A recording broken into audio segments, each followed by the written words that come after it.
customer has them. Oh, I may have them in my bag actually. Here. Oh, you have some? Oh, you're a genius. Look at that. Okay, sure. Oh my God. Thank you. I'll give them back to you afterwards, okay? Sure, or you can keep them. They're No, yours. no, no, no. I- This is way more handy. I like it. This is very Well, useful. last time I was like, here, Very Mark, you useful. take these in your... Actually, it's better if you have them. Absolutely. Sorry. Don't want to force my cards on you.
reservations at the Met Dining Room on Open Table, and this is a student-run event, so please participate if you are a summerlicious person. I'm sure the food's going to be delicious. There you go. So, if everybody could please come back in and take your seats, we're going to get started again. For the first session this afternoon, we are pleased to present Dr. Andrea Wilkinson and Dr. Mark Chignell. Doctors Andrea Wilkinson and Mark Chignell from the University of Toronto have teamed up with the Public Health Agency of Canada, Cyber Seniors, and the Institute for Life Course and Aging to develop a research-based dementia prevention workshop. Our first speaker is Dr. Andrea Wilkinson, and she has a PhD in psychology with a specialization in cognitive aging. She has been studying brain fitness and cognitive maintenance for over 15 years. She co-founded Brain Shape in 2014, an online community for adults who want to enhance their mental and physical vibrancy as they age. Dr. Wilkinson is the host of the Brain Shape podcast, a weekly show that covers the latest brain health research and shares interviews with experts in the field of health and aging. Dr. Wilkinson is also a public speaker who has presented at over 50 national and international conferences and community events.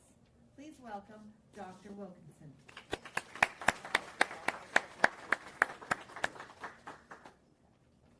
And Dr. Mark Chignell has been a member of the University of Toronto Mechanical and Industrial Engineering faculty since 1990. Professor Chignell has co-authored books on expert systems and intelligent databases, and he has co-edited 3 books. He has many journal and conference papers on topics such as hypertext and information retrieval, user interface design, and healthcare applications. He has founded 2 startup companies, both of which received funding. His latest startup is Centivisor, Inc., which is a University of Toronto startup that has been funded by the AgeWell National Center of Excellence. Centivisor creates exergaming and cognitive assessment products to support healthy aging. So please, whenever you're ready.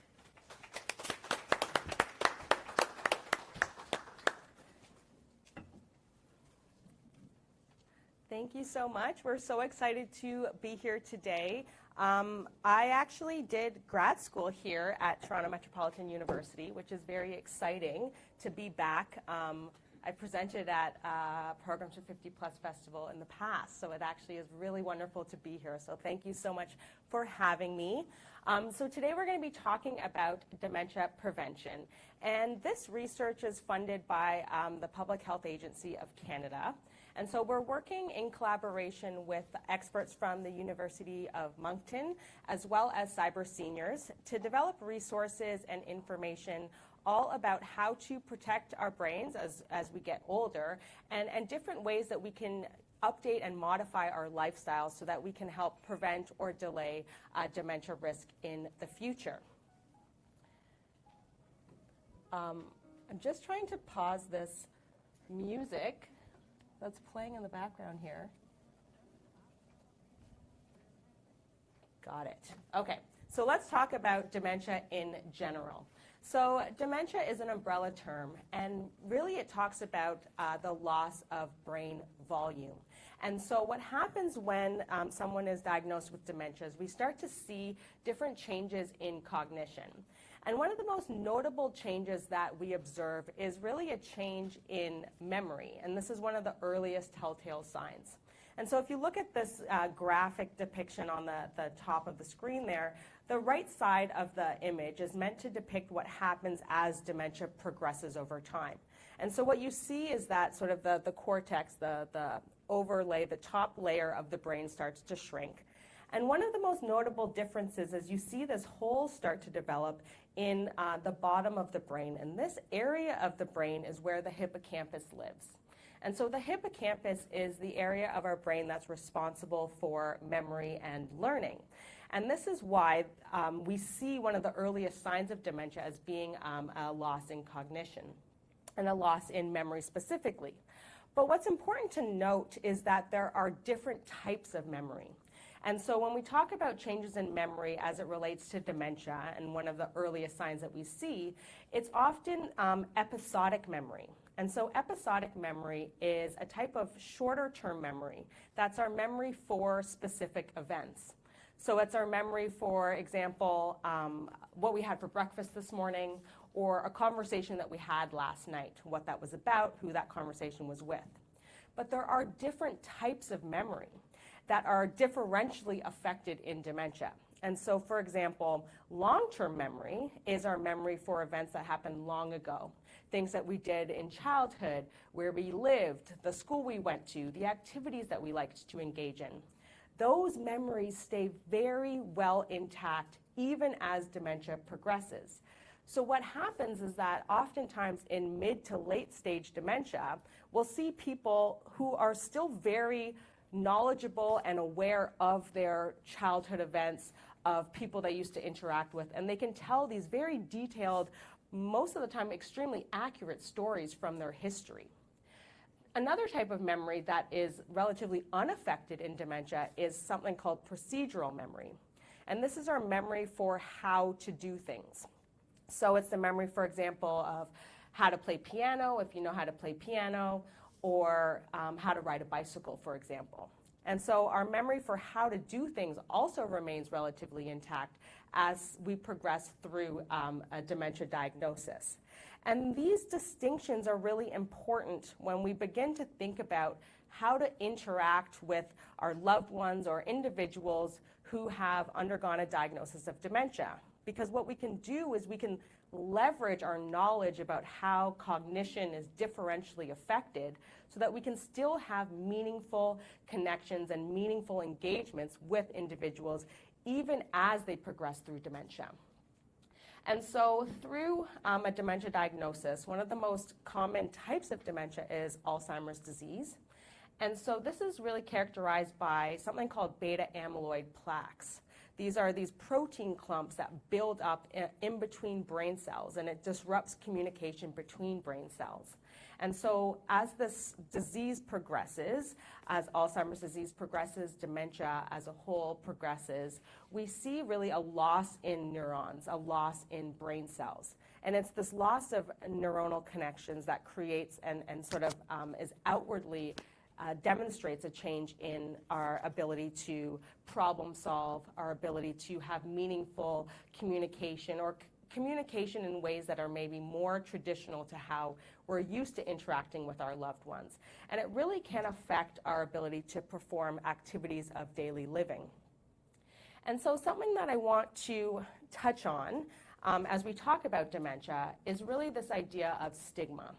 And so stigma is really thinking about something in a negative way, or having a negative view about something or about a group of people. And so misunderstandings about dementia and the people who have dementia can really lead to stigma. And so it's important for us to understand and to know that even as someone progresses through dementia in early stages, but even in the mid to late stages of dementia, people can still have meaningful connections with their loved ones. They can still engage in and communicate and enjoy social interactions. And this is because, you know, I talked about these changes in cognition that take place and the abilities that actually remain intact in dementia, including long-term memory and our procedural memory, our memory for how to do things. But another component of our ourselves, of our personalities, that remains very intact as dementia progresses is our emotionality, our feelings of emotions, our feelings of joy and happiness and laughter, in addition to feelings of sadness and agitation and grief. And so one of the reasons that I got interested in brain health was that as a young undergraduate student, when I was at McMaster University, I did a lot of experiential learning in long-term care homes specifically. And I worked in dementia units. I worked in these locked dementia wards. And one thing that really struck me was that there was a lot of intense emotion that was being observed by the residents and being expressed by the residents that had dementia. And so I saw a lot of sadness and agitation and people wanting to leave. And it really sort of struck a chord with me because I felt that there was this misunderstanding and a lack of empathy around those emotions. And one of the things that struck me when I was doing this experiential learning as a young undergraduate student was the fact that there was this belief that if someone couldn't explain why they were feeling upset, that their feelings, their negative feelings didn't matter. It didn't have any value. And so, for example, if someone's sweater went missing in the morning or someone misplaced it, that person would be agitated and upset. And I remember hearing sort of this narrative around, well, they're not going to remember why they're upset later, so it doesn't matter. And to me, that struck me because I would still see that person being upset, you know, many hours later in the afternoon, even though they couldn't sort of explicitly state why it was that they were upset. But the feelings still remained. And so it's really important to know that feelings remain. And so it's not just about the negative feelings like agitation and aggression and wanting to leave a locked unit, for example, but also feelings of joy and happiness and laughter. All of that remains as well. And so we can change the way that we interact with people as they progress through dementia and update the way that we communicate with them in a way that can really make use of and leverage the cognitive abilities that stay intact and also create opportunities for joy and happiness. And so when we talk about stigma, a recent example actually came up that I think some people in the room might be familiar with. So Bruce Willis has been diagnosed with frontotemporal dementia. And it was his birthday earlier this year. And his wife went on social media and talked about sort of the sadness and the grief that she was feeling around that diagnosis and sort of the loss of their relationship and all of the hard emotions that come up with what it is that she's going through. And so one thing that this made us think about is really to understand or to really give some weight and some light to the role that media plays in our perceptions on what it means to have a diagnosis of dementia, what that means for ourselves, what it means for the people that we care for. And so thinking about really the role that media plays in our perceptions on how we can interact with our loved ones with dementia and how we can continue to have those meaningful connections and interactions. And so really thinking about, you know, what role does the media play in our view of dementia and having a diagnosis, whether it's for our loved ones or if it's for ourselves. And so, you know, we have Emma, Bruce Willis's wife, expressing the sadness and the grief that she was experiencing. And then in contrast, we have this video that Bruce Willis's ex-wife, Demi Moore, posted on social media. And I just want to contrast that with the feelings that are evoked in this video.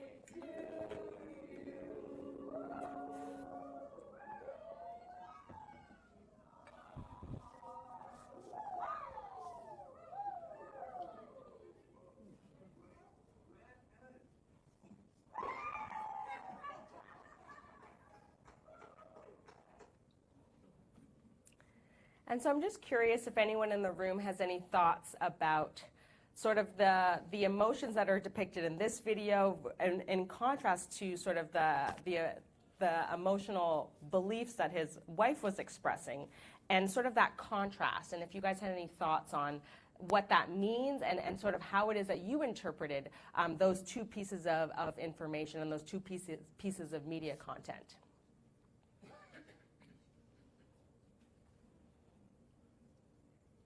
Yes. Both are true. Mm-hmm. Moments of profound sadness and grief, and moments that are still full of fun and laughter and craziness and stupidity and joy. Exactly. That was really well said. And so if anyone couldn't hear that, it was the fact that both are true. And so we can feel that grief and that sadness that Bruce Willis's wife was expressing, and then at the same time have these experiences of joy and happiness. And so really thinking about how it is that we can create or modify the ways that we interact with people to leverage and to create more opportunities for the joy and the happiness. And so my mom's younger sister has been diagnosed with dementia, so my aunt, she was diagnosed several years ago, so in her early 60s. And it was obviously pretty devastating for the family and for her immediate family as well. And so one thing that my mom has really struggled with is sort of how to have communication or a meaningful communication with her sister. And so I often try to explain to her this notion of what I've described to you today about how there's different types of cognition, different types of memory, and that some of her memories will remain very firmly intact while others will be more difficult. And so if you're sitting with her and you're asking her, well, what did you have for breakfast and who was over this morning, and tell me about that conversation, and she's struggling to answer those questions or answering them incorrectly, it creates opportunities for frustration and sadness and confusion around why it is that she can't remember that. But what I try to explain to my mom is that she's not going to remember those things as well. But if you talk to her about, you know, her favorite Elvis song, and you put on her favorite Elvis song, she's going to remember all the lyrics, she's going to dance around, she's going to feel very familiar with that tune because she knows that song, and she knows it really well. And so creating and using and leveraging those memories that remain intact, that are less affected as dementia progresses, can offer more opportunities for that happiness and joy to be experienced by both individuals, not only the person with dementia, but also their loved one as they're interacting with them as well. And so what we're all here to talk about today is dementia prevention. And so what we're going to be focusing on is something called modifiable risk factors. And what this means is it's just risk factors that we have control over, that we can actually make choices in our everyday lives. And this is in contrast to risk factors such as age and genetics that we don't have control over. And so when we talk about modifiable risk factors, a research study came out in the Lancet journal in around 2020. And they found this whole list of modifiable risk factors, and the stat that they came out with is that around 40% of the dementia cases around the world are actually due to these modifiable risk factors. And what this suggests is that we have a lot of control over, you know, managing and mitigating our risk of developing a disease like dementia. And so I'm not going to go over each of these in detail, but I'm going to touch on a few of them. And so one of the top sort of most powerful modifiable risk factors is hearing loss. And so we can think about hearing, our ability to have auditory input go into our brain and be processed by our brain, is a very stimulating activity. It's important for our brain to be able to hear the environment, to have to then make sense of what it is that it's listening to and processing. And so when we have hearing loss, or our ability to hear is diminishing, there's less stimulation for the brain. And so if the brain's less stimulated, this can have detrimental effects on our brain health overall, especially if that hearing loss is unaddressed for many years. And so I don't have hearing loss. I don't have experience of what it is to put in a hearing aid and what the sort of auditory input would sound like. And so I don't want to stand up here and just tell people, you know, put in your hearing aid and so you can hear better. And the reason I have that sort of new perspective is because my dad has hearing loss. He's completely deaf in one ear and has diminished hearing in his other ear. And he's has been very resistant to putting in his hearing aids. He's always saying he doesn't want to. And so what I've gathered over this experience is that the auditory quality is actually not that good when he puts in a hearing aid, that it has some sort of feedback and it's unpleasant for him. And so what we've used recently, I just heard someone say yes in the audience. Yeah, exactly. And so there's different ways to sort of zoom out and sort of think outside the box on how it is that we can help people hear better in ways that are actually beneficial to them as well. And so one thing that I've actually done with my dad that I'm happy that he was open to is this, it's a technology called a pocket talker. And so it has a little microphone on it, and then you put on this headset. And so if you speak into the microphone and he's wearing the headset, he can actually hear really well without wearing a hearing aid. And he actually really enjoys this. And it has also offered him the opportunity to have phone conversations again, which he hasn't had in so long. So it's really nice to be able to see him having those sort of meaningful interactions with people again, using this pocket talker instead of being fixated on the fact that it had to be his hearing aid, which he clearly didn't like. So when we talk about modifiable risk factors, we also know that moderating our alcohol consumption is very important. A topic that I love talking about is brain fitness. And the reason I love talking about brain fitness is because when I was at, well, it was called Ryerson at the time, but Toronto Metropolitan University, doing my grad school, I did my master's and my PhD here. I was very interested in this notion of brain fitness and how it is that we can keep our brain fit and active for as long as possible. And one of the reasons that I started BrainShape, my online platform, is because I kept seeing sort of in newspaper and magazine articles sort of what it meant to keep your brain fit. And what struck me about these articles is that it would always say sort of the same types of things that we should do to keep our brain active. And so if you ever see an article on brain fitness, you'll have some combination of activities that invariably will include either doing a crossword, gardening, learning a new language, or playing guitar. And so you might be thinking to yourself, well, why does that bother you? Because those are great activities. And that's true, right? Those activities are great for your brain. The issue that I have is that these articles would always list the same items. And so it begins to provide this narrative that these are the only things that you can do to keep your brain active. And so for someone like my mom, for example, who doesn't want to do a crossword and doesn't like gardening and isn't going to learn a new language or play guitar, she reads articles like that and says, well, I don't want to do any of those things, so I guess I'll do nothing. And that's the issue. Because when we talk about brain fitness, it isn't a finite list of things that we have to do. We have to think about who we are as people, what we like to do, what stimulates us and challenges us, and engage in those activities on a regular basis. Because when we talk about creating opportunities for brain fitness that's going to keep our brain fit and active for as long as possible, it isn't just a one-off. It isn't just about doing something one afternoon next Saturday. It's about continuously engaging in something that you have a personal interest in. And when you are personally invested in something, you're interested in it, and you want to pursue it, that increases the chances that you're going to actually push through and continue to engage in that material even when it's challenging. Because we're all familiar with this idea that when we do something that's difficult, that's a mental challenge, it's actually not that pleasant. It's actually a little bit frustrating, and we feel insecure, and we don't want to do it. And so having that personal interest and that drive is actually going to allow you to continue to do the difficult thing, to challenge your brain. And when you continuously, consistently do those brain-challenging activities, that's what leads to a healthier brain overall. Modifiable risk factors for social isolation. I know we're all familiar with what that felt like, at least at the beginning of COVID in 2020. Smoking, I think we're all knowledgeable about the fact that we shouldn't be smoking.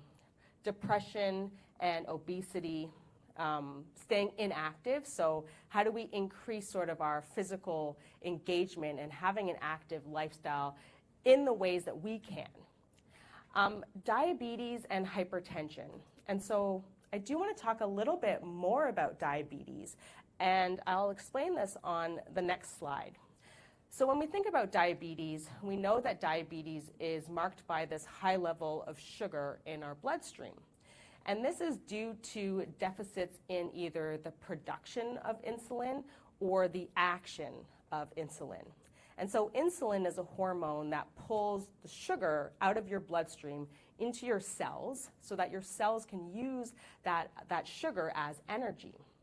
And so we have different types of diabetes. We have type 1 diabetes, which is when there's either little or no insulin that's being produced by your pancreas.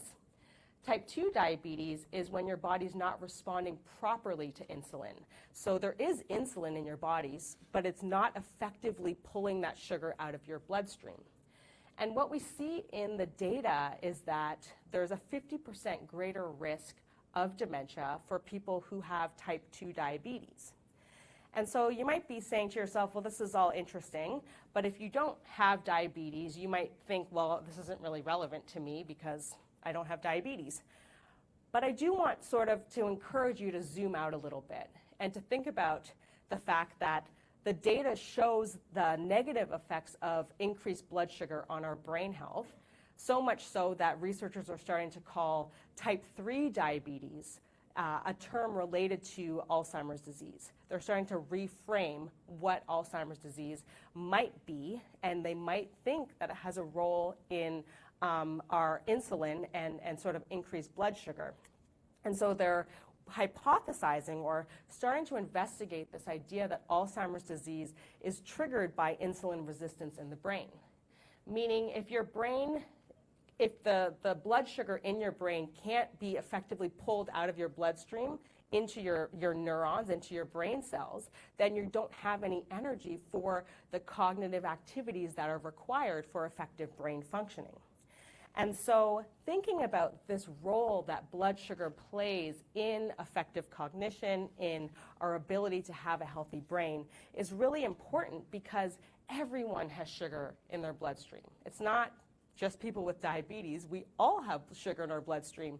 And so we can think about the importance of regulating and managing our blood sugar and what that looks like for us as individuals.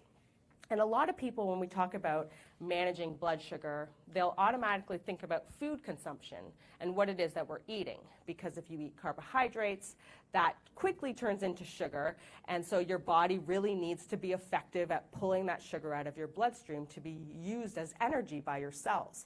But there are also other ways that we can manage our blood sugar in our bodies, and these are some ways that are maybe a little bit more unconventional or not sort of immediately thought of. And the first is exercise. And so when we're exercising, when we're moving our bodies, our muscles need sugar. It needs energy to function. And so your body will then, by virtue of exercising, become more efficient, more effective at pulling that sugar out of your bloodstream. The other way to help ourselves manage our blood sugar is sleep. And so if we're not sleeping properly, our body needs more sugar, it needs more energy to function properly. But when we're asleep, we actually sort of put less pressure on that whole blood sugar regulation system. And so sleeping well is also a way that we can help manage and mitigate the blood sugar in our system. And the last that I'll talk about in terms of managing blood sugar is stress. And so when we're stressed out, our body goes through a lot of physiological changes. Our heart rate increases, our breathing speeds up, for example, because essentially your body is getting ready to, what it thinks is fight off some sort of life-threatening predator, because that's why our stress system, our stress response developed in the first place. Another change that happens to get our bodies ready to fight off a predator is that sugar is released into your bloodstream. And this is so that you have the energy to actually fight or flee a mountain lion, for example. But we all know in today's society, in current day society, we aren't needing all of that blood sugar to be able to manage our stressors. We're sitting on the phone having a tough conversation, or we're in traffic, or we're standing in line at the grocery store. And so this sugar is released into our bloodstream, and it's not being used in any way because we're not actually running or fighting anything. And so by managing our stress, we actually help regulate our blood sugar. And so Mark and I put together a video that goes over these modifiable risk factors in a little bit more detail. So the video is about 8.5 minutes long. And so after we watch the video, I'm going to open the floor up to the room and to have a discussion around these modifiable risk factors and how they're showing up in your own lives.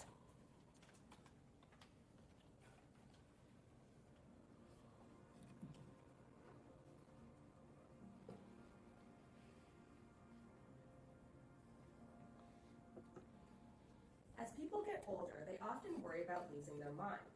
The medical term for age-related loss of mental capacity is dementia. It is natural to get a bit slower and more forgetful as we age, but loss of brain function is classified as dementia when loss of memory, language, problem-solving, and other thinking abilities are severe enough to interfere with daily life. Alzheimer's disease is the most common type of dementia, and getting older is the #1 risk factor for dementia. But aside from that, a large proportion of dementia risk comes from the choices that you make about the behaviors you choose and don't choose on a daily basis. Most people don't realize that 40% of dementia cases around the world are due to modifiable risk factors. The good news is that it's never too early or too late to make healthy lifestyle choices that can help you reduce your risk of dementia. In this introductory video, we will highlight 5 risk factors, starting with hearing loss. Did you know that untreated hearing loss can increase the risk for developing dementia?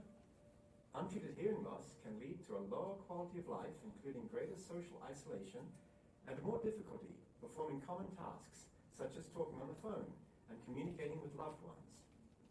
If you have hearing aids, it is important to use them consistently, especially if you are approaching or over 65 years of age.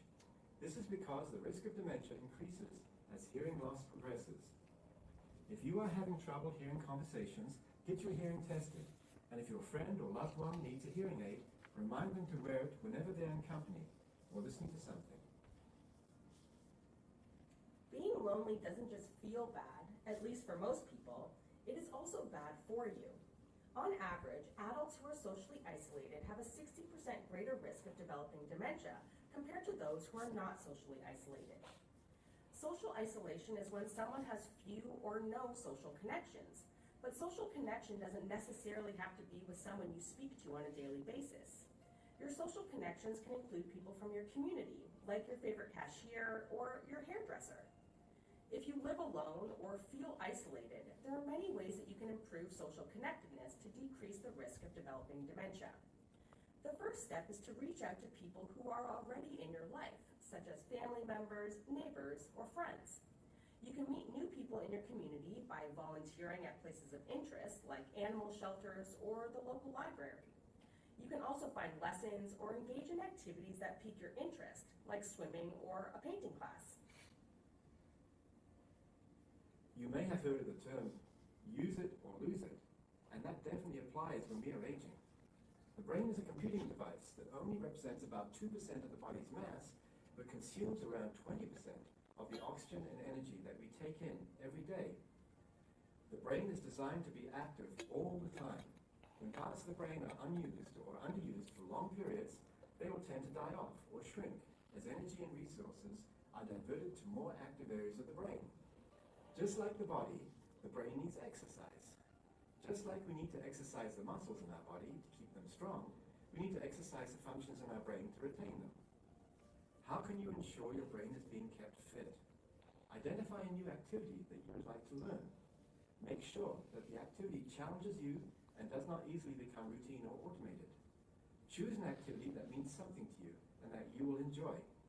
This will help you stay consistent and motivated throughout the learning process. There are added benefits if you find an enjoyable activity that is both cognitively stimulating and involves some form of physical activity. Research has shown that activities that combine physical and cognitive challenges are particularly good for brain health and mental health. We also recommend brain training and cognitive assessment games that can keep you on your mental toes and warn you if there is something in your life, such as a medication, that is causing you to slow down mentally more than it should. One example of cognitive assessment and brain training games is Brain Tagger, which has a large number of games that assess and exercise particular brain functions. Did you know that exercising and having an active lifestyle can improve attention and memory?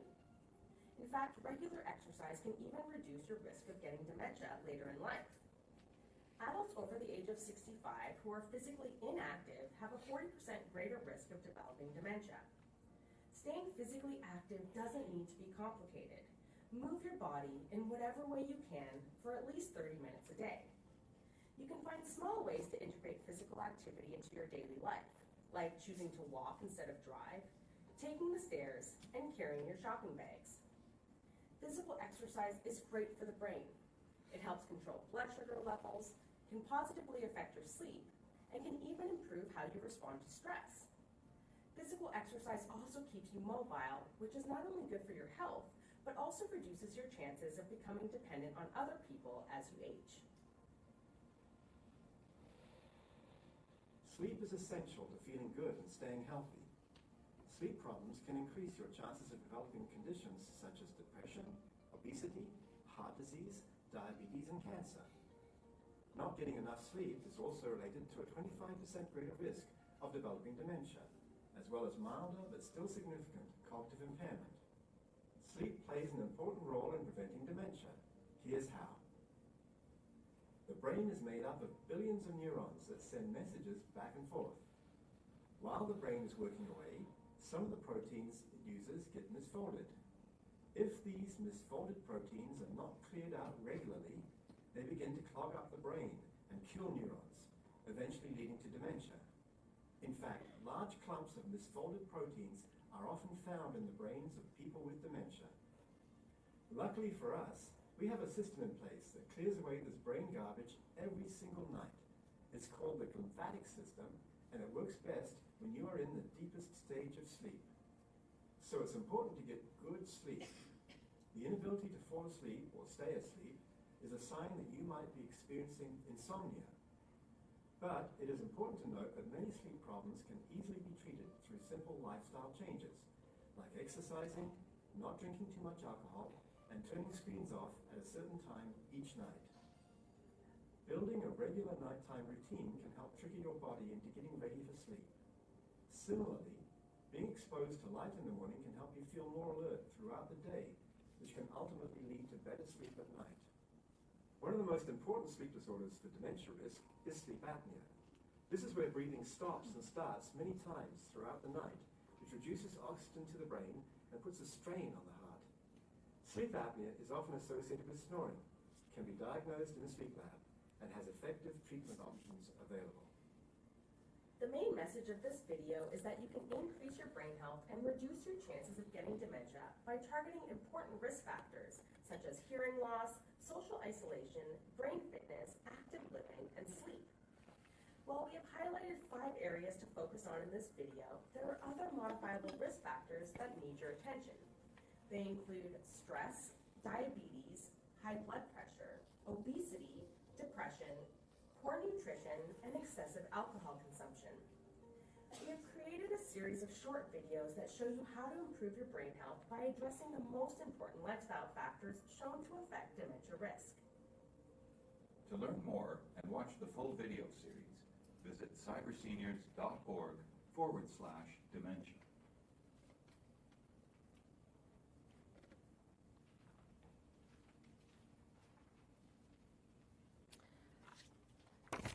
So what I wanted to do, since I've been studying brain health for a really long time and I've been working with clients around sort of addressing these modifiable risk factors, one thing that I've sort of noticed is that at this point in time, you know, a lot of the information that you're hearing today about these modifiable risk factors are often and pretty likely things that you've heard before. So people will say, well, I know I need to sleep, but I just can't sleep.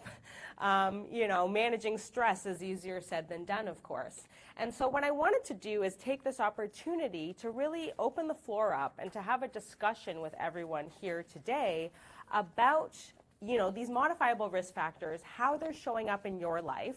I know this is probably a little bit difficult for some people to see on the screen what's sort of written in these brain puzzle pieces, but it's on page 3 of the workbook as well.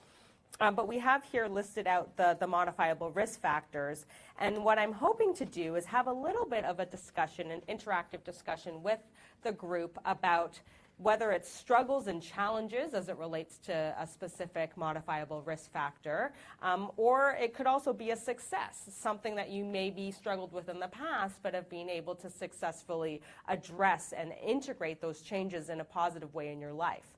And so what I found is that having these opportunities for these types of discussions can really help people start to think about integrating these modifiable risk factors in new and insightful ways. And so if there's anyone here that wants to share, whether it's a success or a challenge, as it relates to these modifiable risk factors, I'd like to open the floor up for a little bit of a discussion.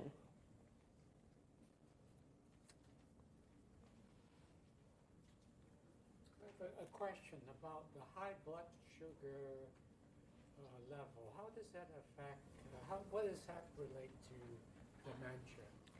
Yeah, so that's a really great question. So the question was, how does high blood sugar relate to dementia risk? And what the data shows is that these high levels of sugar in the blood can actually damage our blood vessels, and including the small blood vessels in our brain. And so what we want to do is really think about sort of managing our blood sugar levels in ways that can help keep that level more moderate. And it's not solely about managing or paying attention to what it is that we're eating, although that's very important, but we can manage our blood sugar by exercising and by sleeping well, and also managing our stress, as I mentioned earlier. I don't know, Mark, if you had anything else you wanted to add about blood sugar and dementia risk. Yeah, just to say that the body's like a swimming pool, right? So you got blood in the body, you got blood in the brain. It's the same blood system. So we know that diabetes has lots of problems. You know, people can lose a foot. You know, poor circulation. So in the same way you get poor circulation in the body, you get poor circulation in the brain. And the brain is just as much a victim of poor metabolism as the rest of the body is. So anything you can do. Yeah? Correct me if I'm wrong, but it also has something to do with inflammation and inflammatory markers as well. Yeah, inflammation is generally a bad idea, and it's at the root of a lot of problems, and probably inflammation in the brain. It's not just one thing, it's kind of holistic, right? You're getting high blood pressure, you're getting, you know, high blood sugar, you're getting inflammation. A lot of things are going on and leading to problems in the brain. The brain is a sensitive computer, right? And if you kind of create physical problems for it, it's going to suffer. And the brain is not just made up of like neurons that are processing thoughts and so on. It also has white matter pathways that connect the different parts of the brain together. And whenever you're doing any activity, it uses many different parts of the brain, and messages are being sent back and forth around the brain. So you know, half of the brain volume is going to be white matter. So it's damages to white matter as well as gray matter that may be happening with all these factors, such as inflammation, high blood sugar, and so on. I don't understand. You're saying that the small blood vessels is a channel to supply oxygen and nutrient to those. And energy. Yeah, energy. So why would that sugar be a problem? Because the brain needs it. Yeah, well, I'm not an expert on, you know, glucochemistry, but high blood sugar is a big problem all through the body, right, for diabetes. So in the same way it's going to be a problem for the body, it's also a problem for the brain. And one fairly common form of dementia is vascular dementia. That's basically problems caused by, you know, blood leaks or blood stoppages or loss of flow through the capillaries, the small blood vessels in the brain. I'm sorry, Mark. I'm just going to check to see if this is on. Maybe pull it up a bit, if you don't mind. Sure. There we go. My apologies. I don't know if you can hear any better. Maybe I'll Yeah, I'll just yell. Okay, thank you. My apologies. Yeah, over there. Said that the neurons in the brain, when protein builds up around them, that results in Alzheimer's and dementia problem. Now, why is it that they cannot find a method of removing these neurons from the body, from the brain? Yeah. This is a great question. And drug companies spent billions of dollars developing drugs, especially for like pulling out the plaques Oh, they from want the you brain. to repeat the question. Oh, sorry, repeat the question. Yeah, so he was, the question was basically, why don't we just pull the beta amyloids and these plaques out of the brain and therefore solve the problem of dementia? And it's a great idea, and the drug companies had it, and over many years they spent billions of dollars developing drugs that would do this.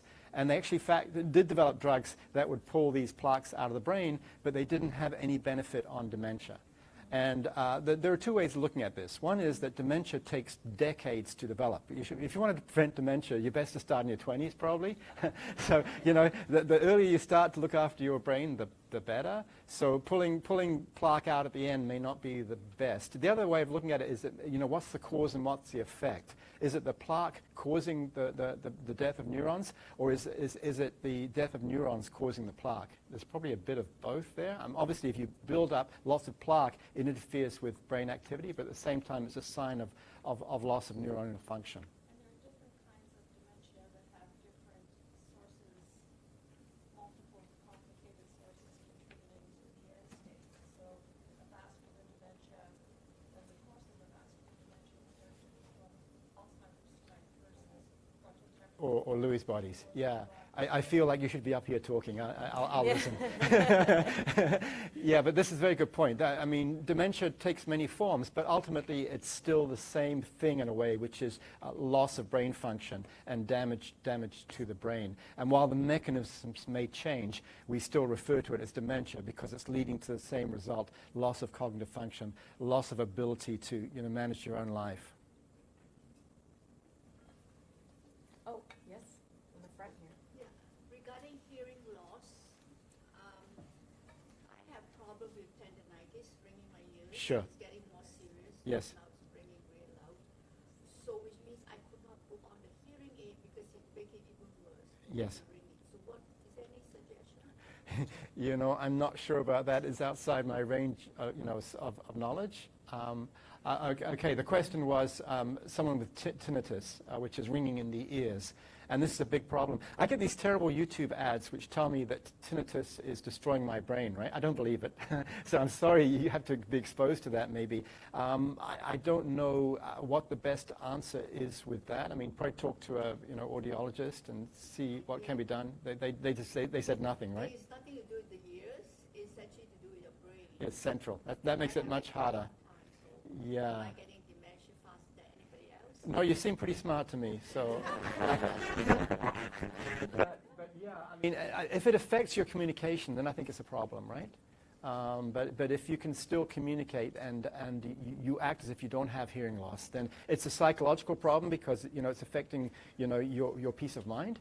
But I don't see it as directly related to dementia. But I'm not an expert in that area. Yeah. Thank you so much. It's again about the hearing loss. I'm wearing hearing aids since 1991, and now because the technology is so fast and digital and programming, so sometimes I feel that it's a numbness in the left side of brain. So which part of the brain is more concerned with the memory? With memory? Yeah, because it's left side or right side neuron, or it's both sides. Yeah, so most of the parts of the brain appear on both sides. So you'll have like a left hippocampus and a right hippocampus. You'll have a left amygdala, a right amygdala, and so on. So I'm not sure that you can say memory is located in the left. Language tends to be located in the left hemisphere in most people, but for memory it's kind of distributed. I think that because now the time is coming that people are having a lot of hearing loss is coming up. So with the dementia and memory loss, so we need to get a more research because the technology sometimes is not compatible with the hearing or body or giving the more neurons over there. Simple hearing aid was a little bit better, I was feeling, than nowadays the fast technology with the programming and then. So before that, without hearing aid, I was listening little bit. But Yes. now, without hearing aid, I am just a lost person. So it's more hearing loss with wearing that because I'm to depend on that. Yeah. Okay.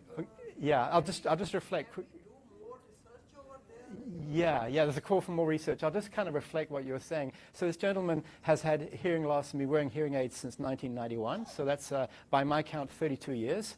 So even though hearing loss is obviously a risk factor for dementia, based on the way you're speaking, I don't think you have it. So you've managed very well with hearing loss in 32 years. So it shows you these things are not deterministic. Obviously, they're probabilistic. Yeah, at the back.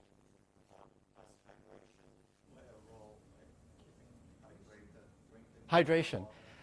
Yeah, probably. I mean, anything that's going to affect your metabolism, keeping well hydrated, I think, is important. I think in long-term care homes, often people don't have good hydration, necessarily. They don't have control over their fluid intake, which is a problem. But I'm going to hand it back because I know we're running out of time. Oh, we're not? Yes, you have a question in the front. I have a question. In the last, 20 years, we've all seen greater and greater use of screens, and we're all on screens, and we're clicking, and we're going from here to there and here to there.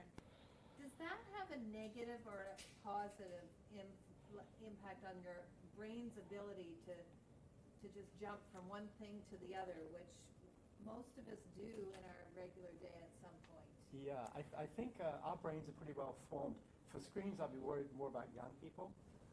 For instance, if you look at IQ, it was rising over many decades, and recently it seems to have stopped rising, or maybe even slightly reversing, and people are starting to think that maybe social media is having an impact. I mean, a lot of kids don't read anymore, books, so it's becoming a problem. Yeah. I mean, I don't think TikTok is doing any good for our brains, to be honest with you. Yeah. Yeah, sure.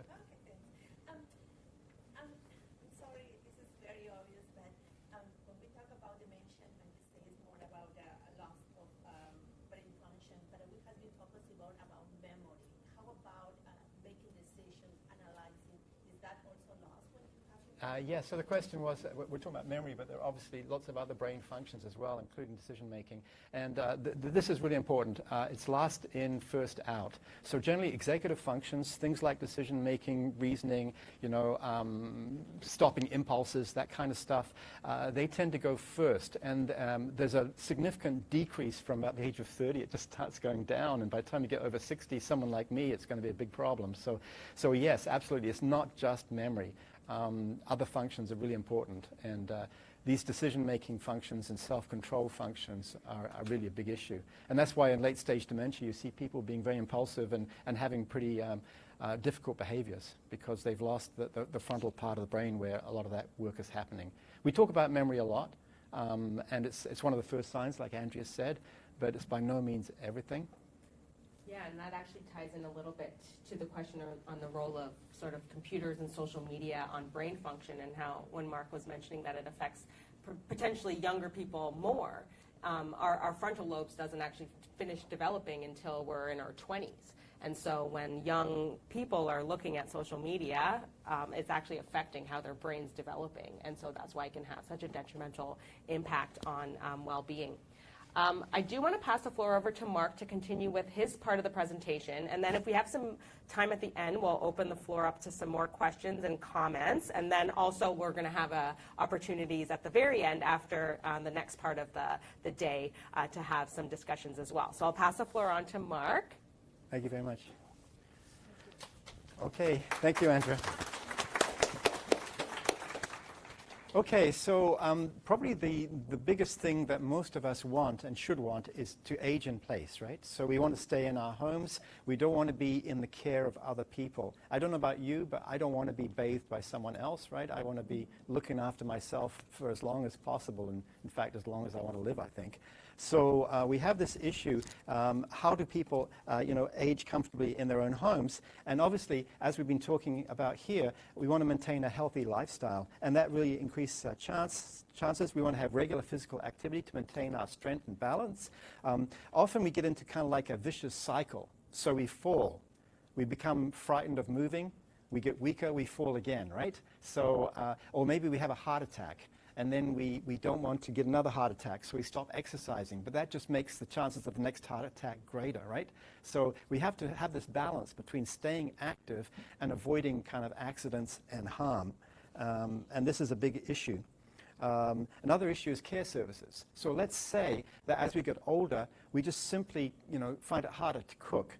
find it harder to go out shopping and so on. So we can still stay at home, or a loved one can stay at home, but maybe they need some care services. So the province provides, I think, 12 hours a week, which is by no means enough, but at least it's a start. So we can find ways for working in our particular situation to stay home as long as possible. And then the third way is, of course, staying connected to other people. I mean, people help us. If we have friends, our friends are going to help us. If we don't have friends, we don't have that support. And often people, have family who've maybe moved away, so we have to look for our social network. So Andrea mentioned that, you can find friendship like in the community with check out people in the grocery or hairdressers. But I think trying to make and establish friendships is also, we try and maintain our social networks as long as possible. Now, being a university professor, I know thousands of young people, right? And so I have an unfair advantage. So I'm always trying to make a friend with my students so that when I'm older, and even older than I am now, they might drop by and cook me a meal or something. Yeah, so that's one issue. Obviously, anything we can do to improve our chances, right? So let's talk a little bit about making people more active. And we're living in a society now which is aging, and we're getting this inverted pyramid where there's more older people than there are younger people. A few years ago, we reached a point in Canada where there were more people over the age of 65 than under the age of 15, right? So that was kind of like a landmark we passed. I think the median age or the mean age in Canada is something like the early 40s. We're a couple of years older than the Americans. So Canada is an aging society, and we don't have enough young people to look after us as we get older. So the question is, how can we use technology to help out a little bit? Because the one thing that's getting better is technology. And yeah. So on the left, we have an exergaming system called To Race With Me. And this is one where it's kind of like, imagine you want to binge watch Netflix, but you have to exercise or else you can't see the video, right? So it's like that. You're traveling the world and you have to keep pedaling or else you can't see the video. And we've got this in about 12 long-term care homes at the moment, and it works very well. Of making people exercise to see entertaining content. I think that's a winner. And then the other thing on the right there is Brain Tagger, our cognitive assessment tool. You saw it briefly in the other video. And this is a long-term project. I've been working on it for about 10 years. And we're trying to provide games that can actually do cognitive assessments. And it's actually quite challenging to do this because you have to decide on how to validate the games against existing tests. And then you have to make them enjoyable and still make them valid. And then you have to have a way of reporting the results to people in a meaningful way. You can't just say, you spent half a second to whack a mole on average. You've got to give them something more meaningful than that. Like, you have 71% response inhibition performance or something. So this is what we're doing, and not just us, but a whole group of researchers across Canada. Canada is a leading age tech country. We had a national center of excellence called AgeWell, and it spawned a whole lot of startups in this area. So it's a very exciting, but it's still early days, right? I wish I could say to you, like, everybody can take home a piece of technology which will really help them fundamentally, but we're not quite there yet. It's a long haul. Okay, speaking of research for hearing loss, right? I mean, all these things take time. So in the case of To Race With Me, people can use hand and foot pedals, and we have at the moment around 300 scenic videos from around the world, and you can choose where you want to go, and you can also video conference. So one feature that we're developing is that when you start pedaling, a text message goes to a family member saying, do you want to have a video conference with your loved one? And if they click on the link, then it starts up a video conference. So you have this kind of opportunistic video conferencing. And this is a way of trying to connect exercise with social connectedness. So people get the reward of social connection, and it motivates them to exercise. So the more we can motivate people to exercise, I think the better. Okay, and down below you just see an example of a dashboard that you can see summarizing your performance. You can share it with your family and so on. Okay, there's a video here I'm going to play. Do we have time, Andrea? Yep. Okay, it's about a 2-minute video. Thank you, AgeWell. They've funded a lot of our research. When I had my stroke 2.5 years ago, I left me paralyzed on my left side. Prior to that, I used to like to go walking and camping, mowing. Physical and cognitive function tend to decline with age. So if you think of the brain as a really complex machine doing lots of different things, that machine can break down in many different ways. But what we found is that exercise is the key. As you exercise, you improve blood flow, you improve metabolism, you reduce blood pressure, and basically take the pressure off the brain.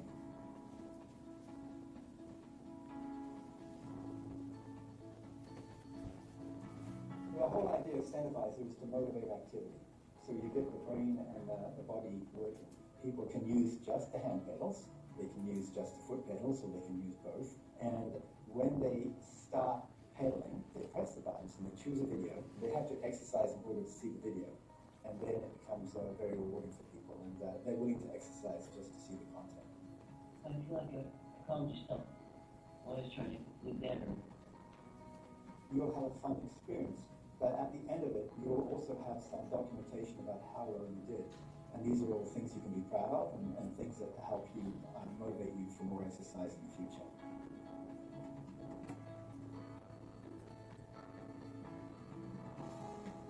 It's all about years of quality life.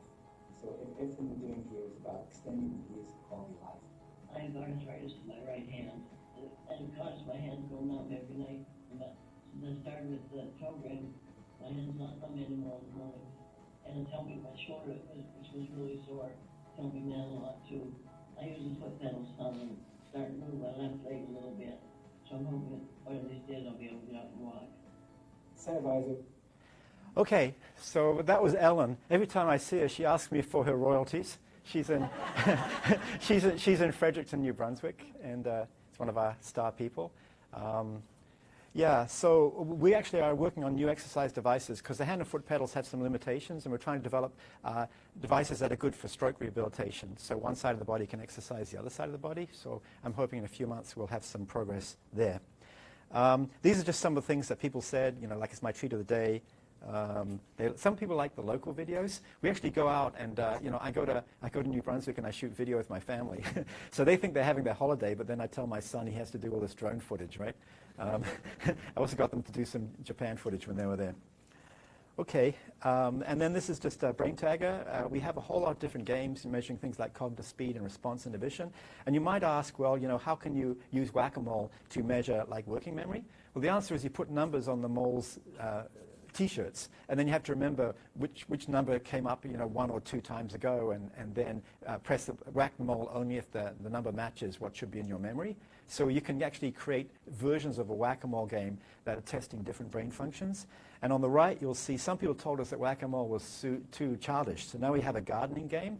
And in one version of the game, when you're doing response inhibition, you're meant to be digging out the weeds as fast as possible. But then if you see a flower, you shouldn't dig it out. So that creates response inhibition. And now we're doing a playing card game. So we're creating playing cards, and you're just playing with cards for your brain assessment. Okay, so this is, we've been working for many years now. We have lots of scientific journal papers and so on, working on validating the different brain tagger games. And we've shown that it correlates with the MMSE, which is actually the test that is used to diagnose dementia. Now, this is frightening, of course, because in this test, it's a paper and pencil test, you have to draw a clock, and you have to spell the word world backwards, and you have to be able to identify a camel, a rhino, and a lion, I think it is. And then, based on that, it's like, oops, you got dementia, sorry, right? So it's, you know, there should be better ways for telling people. And also, it's not good to, like, have people, you know, going into hospital and then, you know, somebody, they get given some drugs, they come back out again, and the doctors have no idea what happened to their brain in the meantime. Or you know, someone goes into a merge and they look like they're out of it, and it's because they've got delirium, which is acute brain failure, but the nurses and the doctors just assume they have dementia because they don't know the baseline cognitive state. So there's many things that could be fixed if we had better cognitive assessment. And if you could walk into, you know, to the hospital one day and say, okay, this is my brain status right now, please don't mess it up. Right? But we don't have that, right? You go into a hospital and it's like a crapshoot. How you're going to come out, because all they care about is how your body's doing. Okay, so we have these different games, and one of my favorites is called a numerical Stroop task. So you'll see the two moles on the bottom row. There's one that's got the number 1 on it, and one's got the number 8 on it for those who can read that far. And basically, the idea is you hit the mole with a bigger number. And it's really tough because you want to hit the bigger mole, not the bigger number. So it creates a conflict, and that conflict exercises, you know, the front part of the brain, which uses a process called response inhibition. It turns out that response inhibition is probably one of the most key functions in the brain, and you have to remember the brain doesn't just work by facilitation. Often, what you do is you inhibit things to get things going, and movement is a good example of this. So in Parkinson's disease, you get hand tremors, right? The reason why you get hand tremors is not because of some disease process making your hands shake. Your hands will be shaking all the time, except that the control signals that are telling it not to shake, right? And to shape the shaking in such a way that it creates controlled movement. So inhibition is a really important process throughout the brain. Okay, that's it from me, and I think it's back to you. Well, yeah, I think this is a little video on your brain. Oh, yeah, okay. So you can tell who's younger in this team, can't you? Brain Tagger provides an entertaining way to track and assess cognitive function over time. The Brain Tagger is an app that can be downloaded onto any tablet and used with or without the button box shown here. It currently contains 8 games that measure different cognitive abilities that can be tracked over time, such as cognitive speed, response inhibition, and lexical access. For more information, visit our website or reach out via email to work. Okay. This is still me, right? Okay, so we came up with a nice acronym that we're very proud of called DARTS, which is Dementia Awareness Resources and Training Against Stigma. And we have an app that's been developed. It's a web app, and it should be able to work on any device, including a phone. And yeah, so it's called the DARTS app, and it allows you to view those videos that we were talking about. I think they're actually both in English and French now, right? So you can see there's an English and French option. And you'll see here that you come in, and I think eventually we would allow people to sign up, but right now I guess we just have it. You can come in, and I think there's no login, and you can just play the videos right away. And in the middle screen here, you'll see the different options. So, you know, we talk about stigma from a youth point of view, from an adult point of view. We also talk about brain fitness and some of the other topics that you've been looking at. And then if you click on, say, stigma youth, then you'd go to the corresponding video on the right there. So it's just a convenient way of getting access to the training materials that we developed in this project with the Public Health Agency of Canada. Okay, now that's the fun part.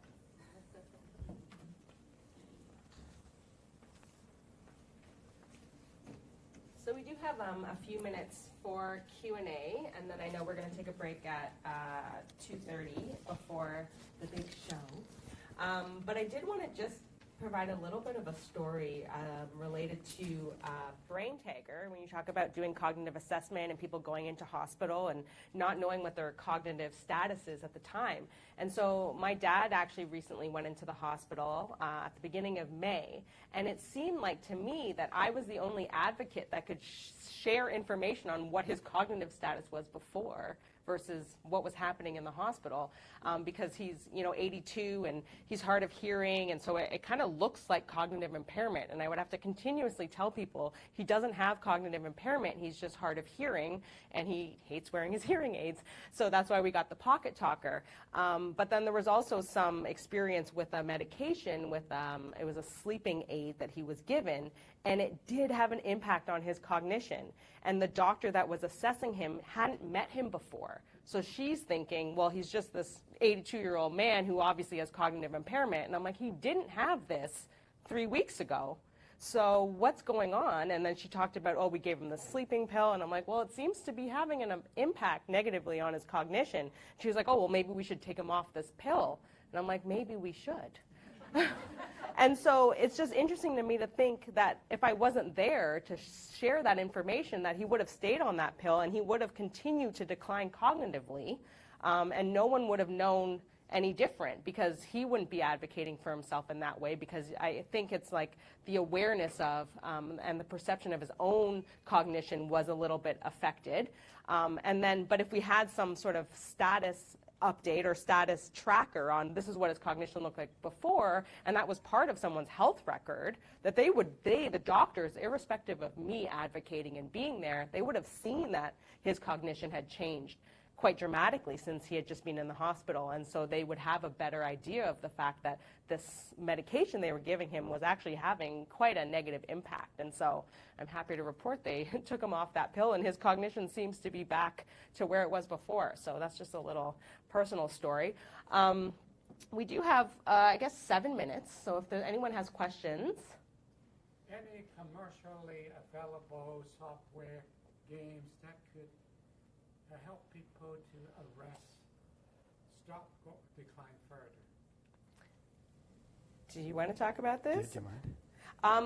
Well, I know that sort of when we talk about the data on whether games and gaming and sort of cognitive engagement and platform context, it's the research is a little bit dicey on what the impact of that is and whether it's positive in terms of the generalizable benefits. And so this was actually the research that I did when I was a grad student here at TMU. I looked at playing cognitive games and how it was having an impact on our cognitive abilities. And so the research that I was doing, this is, you know, way back in 2009, 2007 it started, that people get better at the game, but they don't get better at other abilities. So the generalizable effects of those games are very narrow, meaning that you get better at exactly what you're playing, but are you better at remembering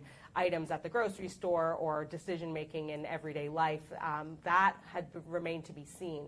And so sort of the take home from that was that these games are, you know, if they're enjoyable to people, you can engage in them and they have some level of benefit, but they're not a way to maintain brain function overall, and that we have to sort of zoom out and look at other ways to keep our brains active and engaged. And that's where all this research about these lifestyle factors started to come to the forefront. Yeah, probably I would say if you wanted to improve your brain, given what we know at the moment, exercise is the best thing to do. Even though it seems like brain fitness would be, you know, better, right now exercise is better than brain fitness. And at the moment there's a lot of companies, and it's a kind of a billion-dollar industry, so there's a lot of commercial interest in brain training, so there's a lot of motivation and a lot of sales pitches, but the research doesn't really support strongly you know, the benefits of existing methods. I'm sure it'll change later, but that's where we are now. Just one more question. Is dementia reversible? No, there's no evidence at the moment that's reversible. As you can see with the incredible shrinking brain, right? I mean, unless you find a way to put in stem cells and regenerate the brain, you're not coming back from that. Yes. Yeah. Sorry, over there. How would these risk factors deal with someone who has cognitive impairment from brain injury? Yeah, no, of course. So we didn't mention, you know, trauma, but many people have head injuries. You know, boxing obviously is a good example. Contact sports. I myself have knocked my head more times than I wish I had, and so yes, it's all cumulative. So that's just going to add on. There are certain sort of symptoms that are a little bit different, like cumulative trauma and encephalopathy. You know, may have some sort of surface differences in how the brain looks, but overall it ends up in the same place. My condition was brain operations. Yeah. So everything's going to be unique. A brain operation may have very specific lesions associated with it. So it probably means that, you know, you won't have the general dementia symptoms, but you may have some loss of function in certain areas. But you know what? Everybody has a disability. Everybody has a mental disability. Some people cannot do visual imagery. They cannot do pictures in their head. Some people can't do auditory imagery. Some people are colorblind, right? So loss of function is always going to happen to us. It's just when it's massive and atypical that we call it dementia. So all of us are dealing with some kind of, I would say, some kind of brain disability. For me, I'm really bad with working memory. Yes? Discuss the validity of cognitive testing. Might that not lead to stress if a person continually scored lower on the testing? Yeah, this is a great question. I don't know if you want to go for it. No, I was like, this was definitely Mark. Yeah. So the point was, you know, I think you spoke really loud, but I'll just repeat it anyway. That, you know, doesn't cognitive testing have a downside? That maybe people, if they don't score well, they feel bad. I mean, you know, I remember in the old days, you know, they used to give you IQ tests in schools, and I went to a school where there was a class called Special, and there was a class called A, and there was a class called B, and a class called C, and you know, you all knew where you were graded, right? So, and I'm not sure the kids in the class C felt good about their situation, right? Or they might have thought we had pointed heads. I don't know. Anyway, so yes, it's a problem, but there's a balance of risk, right? So on the one hand, you know, if people aren't doing well, maybe what you should say to them is, you're better at this, right? So you focus on the within-person differences rather than the between-people differences. And maybe you look at trends, and you look at trying to support people maintaining what they have. I mean, the fact is, I don't think the world is very fair. I mean, people want to think that, you know, if you're not smart, then you must be beautiful. Or if you're not smart and beautiful, you must have a great personality, right? But I just don't think that's how it works. You know, the world is generally unfair, but I think that what we should do is create these tests so that they do support people, and they do kind of give them positive messages, and they do help them become sort of as good as they can be. And I think it also speaks to your argument of the importance of having these measures of cognitive performance over time, so that we see our own cognitive performance, and we're actually just measuring ourselves against ourselves, not how do I do today? Oh, you're not doing relative to this norm, you're doing poorly, so there's a problem here, versus the idea that potentially I would score that way my whole life. And so you're just looking for changes from my own personal baseline versus how I score against the general population. Yeah. And my feeling is that I don't want to live in a fool's paradise when it comes to cognitive assessment. So, you know, if I'm eating blueberries every day and they're damaging my brain, I would like to know about that, right? So, whatever it is. By the way, I have no reason to believe that blueberries are bad for you. Yeah. Yeah. Okay, this is the last question, and then we'll take a break. But we'll be here, and we'll be back. So, yes. You know, I just wanted to mention that twice I had to deal with a hospital. Once was a hospital, once was a long-term care. The long-term care was with my mother. They had given her some new medication, and all of a sudden she lost everything. And it took a lot to force them to take her off that medication. Then she came back fine. And my aunt had gone into the hospital. They didn't know her from a hole in the ground and thought she was always the way they saw her after they put her on some medication. And I had to convince them that was not her. She talks just fine. And again, they said, well, it'll be your responsibility if we take her off this medication. It's your, you know, we're not taking her off. You're telling us to, so. But again, she was fine after that. So you really have to be careful what people that don't know your loved one, what they think something is normal, and you know it isn't because you know them. I'm just curious. Do you know what medications they were involved? I do not. No. Okay. I mean, things that have been implicated are especially benzodiazepines, which are kind of a sleeping pill, chemotherapy. Some people say certain chemotherapies are very damaging. What else is there? Antipsychotics. So there's several classes of drugs which are kind of like the top suspects. But I think anything which kind of shuts the brain down in some way or another is probably at risk. Yeah. Yeah. And exactly, and that's the exact experience that I had with my dad. And luckily, the doctor that I spoke to was actually pretty quick to take him off of that medication. And I thought actually it was going to be a little bit more difficult to have that happen because my dad on the one side was advocating for being on these sleeping pills. And he was saying, I want the sleeping pills. Like, what are you doing? And I'm like, but you can't remember things 5 minutes later. That's a problem. So it was sort of like his word against mine. And so I'm happy that the doctor listened. And it really is important for families to advocate and to be that voice, especially because we have to remember these doctors don't know our family members. And so it's not necessarily malicious. It's actually just from a lack of awareness about how that person was before and after the medication. So I do know that the time is now for us to step aside, but we will be here back at the end for the talkback session. So thank you so much. Thank you. Hey. So thank you so much, Dr. Wilkinson and Dr. Chignell. Yeah. We are now going to take a break, so please enjoy some coffee and tea if you like. Spend some time on the patio, visit with the exhibitors. Feel free to speak to the doctors, as they did mention they're going to be here for a while. And we're back again at 3 o'clock. So did that drug start with a Z?